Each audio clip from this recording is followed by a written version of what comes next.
I spoke to PJ Crowley, he's a former U.S. State Department spokesperson and top foreign policy analyst, and I asked him about the effectiveness of current security measures around the world and what more can be done.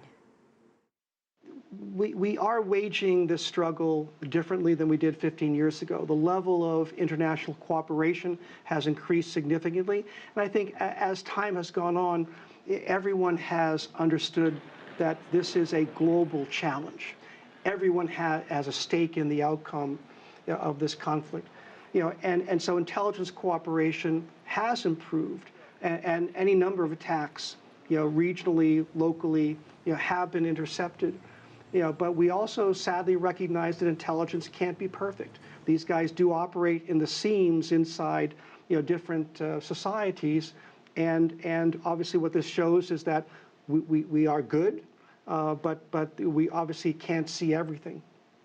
Chinese President Xi Jinping recently put out a strong statement against terrorism at the APEC meetings, something that's fairly unprecedented following the death of a hostage by ISIL, a Chinese hostage. What do you make of that, and what does it say to the fact that China is coming forward and putting itself out there, calling for justice? I mean, this could be a very significant shift, on China's part. We'll have to wait and see. I mean, China has always been concerned about terrorism, primarily what they see as threats from internally, and as a result of that, China's been reticent, even with the evolution of the terrorism threat, to necessarily insert itself into the sovereign affairs of other countries. It has a very respect for state sovereignty. Now China does recognize that chaos in one part of the world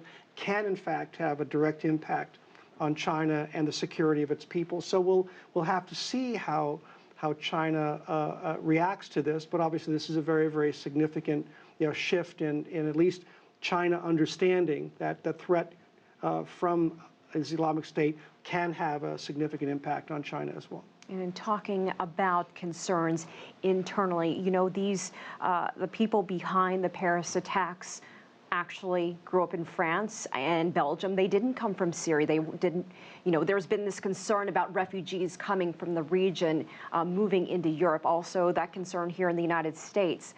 What does that say about homegrown terrorism? I mean, in the Paris attack, there was a strong Syria connection. They either learned some things in Syria, got some help from Syria, and were able to smuggle that back, to Belgium, and then to Paris. If you think through the challenge from the standpoint of the Islamic State, they want to attack these the countries, whether the United States or France, now. And so, while it is theoretically possible that you could insert an asset into a refugee flow, this is a process that takes 18 to 24 months.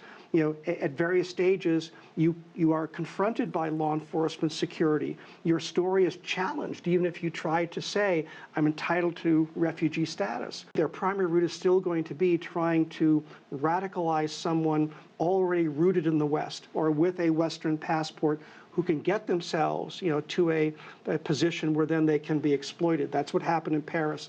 So I do think that we have to be concerned about, people on the fringe here in the United States that could do this.